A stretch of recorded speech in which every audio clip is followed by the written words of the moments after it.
প্রতিটা লগ্নের জন্যই প্রতিটা গ্রহ কিন্তু সমান ফল প্রদান করে না। কিছু কিছু লগ্নের জন্য কোনো কোনো গ্রহ শুভ, আবার কিছু কিছু লগ্নের জন্য সেই গ্রহই অশুভ ফল প্রদান করে। সব লগ্নের জন্য সব গ্রহ সমান নয়। আজকে একটা এক্সাম্পল দিয়ে বোঝাবো যে কোনো একটা লগ্নের কোন কোন গ্রহ শুভ এবং কোন কোন গ্রহ অশুভ।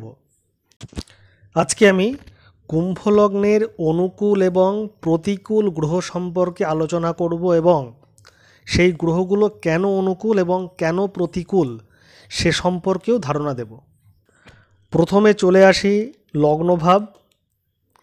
এই কুম্ভ লগ্নের লগ্নপতি এবং দ্বাদশপতি উভয়ই হচ্ছে শনিদেব।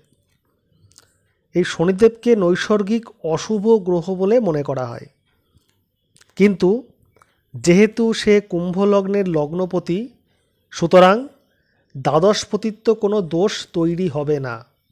অতএব কুম্ভ লগ্ন সাপেক্ষে শনিদেবকে বা শনি গ্রহকে শুভ বলে মনে করা হচ্ছে।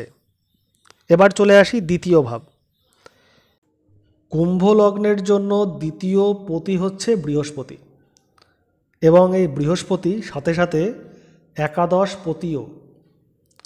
যেহেতু দ্বিতীয় পতি, সুতরাং একটা মারক পতিত্ব দোষ তৈরি হচ্ছে, এবং একাদশ ভাবের অধিপতি হওয়ায় ত্রিশরায় পতিত্ব দোষ সূচিত হচ্ছে।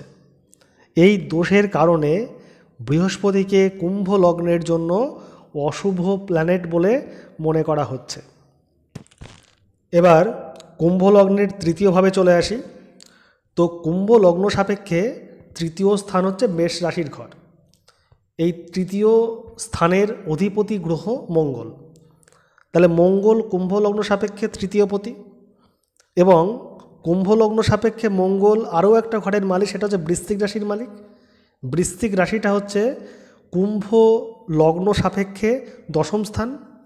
তাহলে মঙ্গল যেমন একাধারে তৃতীয় পতি, তেমন আরেকদিকে কি দশমপতি। এবার মঙ্গল যেহেতু দশমপতি, পাপগ্রহ দশমপতি হওয়ার জন্য শুভফল প্রদান করে। যদি পাপগ্রহ দশমপতি হয় বা কেন্দ্রপতি হয় তাহলে শুভফল প্রদান করে, কিন্তু এই মঙ্গল সাথে সাথে কি তৃতীয় পতিও, সুতরাং এখানে শুভফল নাশ করছে। এবং এই মঙ্গল কুম্ভ লগ্নের যে অধিপতি গ্রহ শনি গ্রহের বিরুদ্ধ শ্রেণীর একটা গ্রহ, তাই তৃতীয় পতি এবং লগ্নপতির বিরুদ্ধ হওয়ার জন্য দশমপতি হিসাবে শুভফল প্রদান করলেও মঙ্গলকে কুম্ভ লগ্ন সাপেক্ষে কিন্তু অশুভ গ্রহ বলে মনে করা হয়। যেটা বোঝালাম, যদি বুঝতে অসুবিধা হয় পুনরায় আরেকবার শুনুন বা দু তিনবার শুনুন, দেখুন ঠিক ব্যাপারটা বুঝতে পারবেন। আচ্ছা, এরপরে চলে আসি ফোর্থ হাউস। কুম্ভ লগ্ন সাপেক্ষে চতুর্থ যে ঘরটা পড়ে সেই ঘরটা হচ্ছে বৃষ রাশির ঘর। আমরা জানি এই বৃষ রাশির অধিপতি হচ্ছে শুক্র গ্রহ। আবার আমাদের দেখতে হবে যে কুম্ভ লগ্ন সাপেক্ষে শুক্র গ্রহের আরেকটা ঘর, সেটা কোথায় পড়ে? সেটা হচ্ছে তুলা রাশিতে, অর্থাৎ কুম্ভ লগ্ন সাপেক্ষে 9th হাউসে। সুতরাং শুক্র গ্রহ কুম্ভ লগ্ন সাপেক্ষে চতুর্থ পতি হওয়ায় একাধারে সে যেমন কেন্দ্রপতি, আবার নবম ঘর অর্থাৎ তুলা রাশির মালিক হওয়ায় সে ত্রিকোণপতিও, অর্থাৎ কেন্দ্র এবং কোণপতি হওয়ার জন্য শুক্র গ্রহকে কুম্ভ লগ্নের সবচেয়ে শুভ গ্রহ এবং রাজ্য কারক গ্রহ বলা হচ্ছে। পরবর্তী চলে আসি, পরবর্তী যে ঘরটা রয়েছে পঞ্চম ঘর। এই কুম্ভ লগ্ন সাপেক্ষে পঞ্চম ভাবের অধিপতি এবং সাথে সাথে অষ্টম ভাবের অধিপতি হচ্ছে বুধ। পঞ্চম ভাব অর্থাৎ কুম্ভ লগ্ন সাপেক্ষে পড়ছে মিথুন রাশির ঘর, এবং অষ্টম ভাব অর্থাৎ কন্যা রাশির ঘর। তাহলে বুধ পঞ্চম ভাবের অধিপতি এবং সাথে সাথে অষ্টম ভাবেরও অধিপতি। তাহলে এই বুধ যেহেতু পঞ্চমপতি অর্থাৎ মূল ত্রিকোণপতি, এই জন্য অষ্টমপতিত্ব যে দোষ অর্থাৎ দুস্থানের যে অধিপতি, সেই দোষের কোনো ভূমিকা এখানে থাকছে না। সুতরাং যেহেতু বুধ পঞ্চমপতি, তাহলে অষ্টমপতির দোষ এখানে সূচিত হবে না। তাহলে কুম্ভ লগ্ন সাপেক্ষে বুধকে কিন্তু শুভ কারক গ্রহ বা অনুকূল গ্রহ বলে মনে করা হচ্ছে। এরপর চলে আসি ষষ্ঠ ভাব।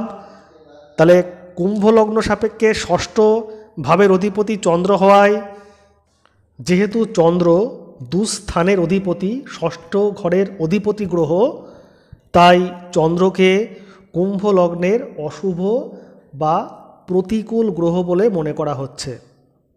এবার চলে আসি সপ্তম ভাব। কুম্ভ লগ্নের সপ্তম ভাবের অধিপতি হচ্ছে রবি গ্রহ। এবার গ্রহের কারকতা জানতে হবে। কুম্ভ লগ্নের মালিক শনি গ্রহ এবং তার ঠিক অপোজিট সপ্তম ভাব, এর অধিপতি গ্রহ অর্থাৎ রবি। যেহেতু লগ্নপতির সঙ্গে সপ্তমপতির সম্পর্ক এক্ষেত্রে ভালো দেখাচ্ছে না, দুটো গ্রহের মধ্যে মিত্র সম্পর্ক নেই, এদের মধ্যে শত্রু সম্পর্ক, তাহলে গ্রহ মৈত্রী না থাকায় বা গ্রহের সঙ্গে গ্রহের একদমই মিল না থাকায় রবিকে কুম্ভ লগ্ন সাপেক্ষে অশুভ গ্রহ বা প্রতিকূল গ্রহ বলে মনে করা হচ্ছে। তাহলে কি সিদ্ধান্তে আসা গেল? যে কুম্ভ লগ্নের অনুকূল গ্রহগুলো হলো শনি, বুধ এবং শুক্র। এই তিনটে গ্রহ কুম্ভ লগ্নের অনুকূল গ্রহ এবং শুক্রকে কুম্ভ লগ্নের রাজ্য কারক গ্রহ বলা হচ্ছে। আর কুম্ভ লগ্নের অন্যান্য গ্রহগুলো যেমন রবি, চন্দ্র, বৃহস্পতি এবং মঙ্গল, এই চারটি গ্রহকে প্রতিকূল গ্রহ বলা হচ্ছে। রাহু এবং কেতু কোনো লগ্ন সাপেক্ষে শুভ বা অশুভ গ্রহ বলে বিবেচিত হয় না। এই গ্রহ দুটি কোন ঘরে বসে আছে তার উপর নির্ভর করে প্রেডিকশান করতে হয়। তো আজকের ভিডিওতে আমি জানালাম যে কুম্ভ লগ্ন সাপেক্ষে কোন কোন গ্রহগুলো অনুকূল গ্রহ এবং কোন কোন গ্রহগুলো প্রতিকূল গ্রহ, এবং অনুকূল এবং প্রতিকূল বলার কারণ কি, কি জন্য আমরা তাকে অনুকূল বা প্রতিকূল বলবো, সে সম্পর্কে কিছু ধারণা দেওয়ার চেষ্টা করলাম। যাই হোক, আজকের ভিডিওটা এই পর্যন্তই। সকলে ভালো থাকুন, সুস্থ থাকুন। নমস্কার।